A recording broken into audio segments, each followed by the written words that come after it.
시청자 여러분 안녕하십니까? 본격적인 더위가 시작된다는 소서인 오늘 경북 동해안 지역은 구름 많았고 동풍의 영향으로 바람이 강하게 불고 평년보다 선선한 날씨를 보였습니다. 오늘 낮 최고 기온은 19도에서 22도 분포를 보였고 내일 아침 최저 기온은 15도에서 19도, 낮 최고 기온은 21도에서 26도로 오늘과 비슷하겠습니다. 동해 전 해상에 풍랑주의보가 발효된 가운데 바다의 물결은 최고 4m까지 높게 일겠고 너울성 파도가 해안도로를 넘을 수 있어 주의가 필요합니다. 이번 월드컵으로 지역에서도 포항의 조서방으로 알려진 월드컵 스타 조현우 선수의 인기가 뜨거운데요. 월드컵 휴식기 이후 첫 일정인 내일 대구 경기를 시작으로 앞으로 행보가 주목됩니다. 서권 기자입니다. 이번 대회 조현우 선수는 국내를 넘어 해외까지 주목하는 골키퍼로 자리 잡았습니다. 한편에서는 조현우 선수의 위상이 높아지며 시민구단인 대구FC와 함께하기 힘든 것 아니냐는 우려도 있지만 구단에서는 최대한 조현우 선수와 함께하겠다는 방침입니다. 구단에서는 내년 전년구장이 완공이 되는데요. 내년까지는 현우가 꼭 같이 대구에서 합류해서 같이 갈 예정으로 구단에서는 방침을 정하고 있습니다. 대구FC와 조현우 선수의 계약은 내년까지. 해외 진출보다 더 큰 걸림돌은 사실 군 문제입니다. 군 문제가 해결되지 않으면 내년 시즌은 해외가 아닌 상주 상무에서 뛰어야 할지도 모를 상황이다 보니 그만큼 아시안게임에 대한 관심도 높아지고 있습니다. 상무에 입단해도 또 프로팀이고 또 K1에 있을 수 있으니까 저는 항상 긍정적으로 생각을 해왔는데 만약에 기회가 주어진다면 정말 대한민국을 위해서 최선 다할 거고 그리고 흥미도 있기 때문에 꼭 금메달을 꼭 딸 생각으로 항상 임하겠습니다. 어린 선수들로 꾸려지는 팀인 만큼 세 장뿐인 와일드카드로 뽑혀야 할 조현우 선수. 경기력에서 좋은 모습을 보였기 때문에 본인도 구단도 기대하고 있습니다. 제 입장에서는 갔으면 좋겠다는 입장을 밝히고 싶습니다. 현우 미래도 있고 현우 미래뿐만 아니라 대표 아시안 게임에 금메달 따려고 보탬이 될 수 있는 선수니까 그렇게 생각하고 단순 출전이 아닌 금메달을 목에 걸어야 병역이 면제되는 아시안게임.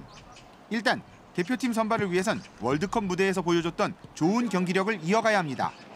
이달 안에 발표될 아시안게임 대표팀 명단에 조현우 선수가 이름을 올려 또 한 번의 감동과 함께 병역 문제까지 해결할 수 있을지에 대한 관심이 높아지고 있습니다. MBC 뉴스 서건입니다. 포항시가 세금을 체납한 자동차에 대해 번호판 영치와 봉인 압류, 공매 등 고강도 체납액 정리에 나섰습니다. 포항시는 지난 6월까지 체납 차량 1,100여 대의 번호판을 영치하고 50석 대를 공매해 10억 원을 징수한 데 이어 이달에는 30석 대를 공매할 방침입니다.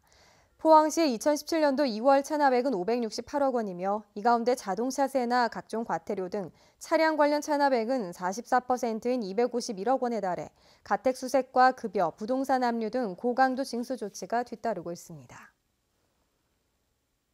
포항 남부소방서는 지난 제천, 밀양 화재 이후 대형 화재 재발 방지를 위해 도입된 화재안전특별조사단 발대식을 개최했다고 밝혔습니다. 7개 조로 구성되는 화재안전특별조사단은 올해 말까지 지역의 화재 취약시설 1,500여 곳을 대상으로 화재 위험 요인을 조사하고 안전정책을 수립할 계획입니다. 올 피서 절정기인 오늘 30일부터 다음 달 16일까지 동대구역에서 포항역을 거쳐 영덕역까지 피서철 특별열차가 운행됩니다. 한국철도공사 대구본부는 이 기간에 피서객들의 편의를 위해 월요일부터 목요일까지 하루 한 편씩 피서열차를 운행하기로 했습니다. 또 오늘 13일 동대구역사에서 영덕 관광 홍보 행사를 여는 등 영덕군과 철도 관광 활성화를 위한 다양한 사업을 추진하기로 했습니다. 경북 성주 참외가 동남아 수출길에 오릅니다. 성주군은 월항농협 농산물유통센터에서 전체 물량 9톤 중 4.3톤을 수출하면서 말레이시아 첫 수출 선적식을 했습니다. 성주 참외는 말레이시아에 도착한 뒤 5개 매장에 처음 입점돼 시식 판촉 행사와 소비자 호응도 등 테스트를 거쳐 판매될 예정입니다. 라돈이 검출된 대진 침대 매트리스를 경주 중저준이 방패장에서 처분해야 한다는 일부 주장에 대해 원자력 환경공단은 라돈 침대 매트리스는 반입하거나 관리할 대상이 아니라며 논란을 일축했습니다. 원자력환경공단이 현재 당진과 천안에 보관 중인 라돈 침대 매트리스가 주민 반발 등으로 갈 곳을 찾지 못하고 있지만 현행법으로는 경주 중저준이 방패장애 인수에 관리할 대상이 아니기 때문에 반입될 수 없다고 밝혔습니다.